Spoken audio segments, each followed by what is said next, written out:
Your name, please? My name is Elaine Strickland. Last name is spelled Strickland. Okay, Ms. Strickland, can you tell me where we're standing? We're standing in our living room in our beach home. Our kitchen would have been right back here. Here's our snack bar.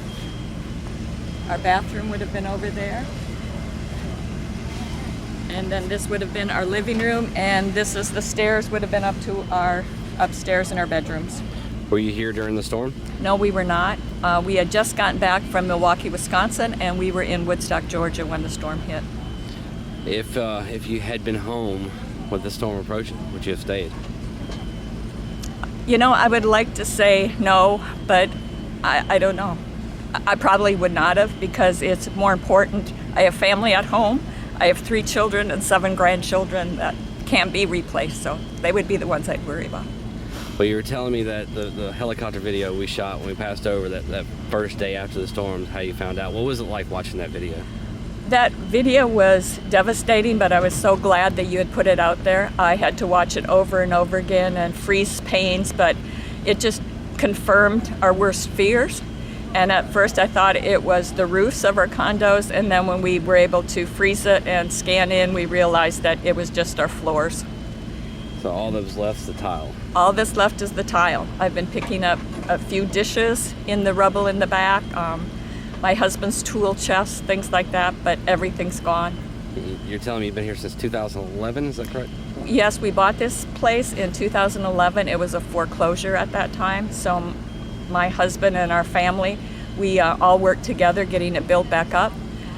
My son and my husband had rebuilt this west wall because that had been deteriorated, and we put a lot of labor in here, and a lot of memories are here. So you, built it with your own hands. It's not like it's a lot of hard work and passion behind it. It was. We did it all ourselves. We had no contracted help. When we first came down, we put our bed in the living area right here, and we just started cleaning. You know, we came down from Atlanta on a Friday, and we mopped it all up and set up our bed, and we had a cooler and a camp stove, and I had my coffee pot, and that was all we lived on until we got it rebuilt enough. And in the summer of 2012, we had it built up enough that we brought in furniture, permanent furniture, and we started enjoying it a little bit. I bet it was a great place for the family to come, especially in the summertime. We spent most every 4th of July here because the fireworks off the pier are just fantastic. We have gotten into a habit, or it's our family tradition, to run the 5K on 4th of July morning, and I think we look forward to that, all year long. Next 4th of July will be really a lot different, but our plans are to come back and have more memories here. So right now it's kind of like paradise lost, and you're standing here at ground zero, but do you think you'll rebuild? What's in the future for you? Our plans are to rebuild. There's a lot of unvariables. We were one of a unit of 5 here, so it depends on what the neighbors are going to do. We'll have to have a lot of cooperation and all agree on what our outside structures are going to look like.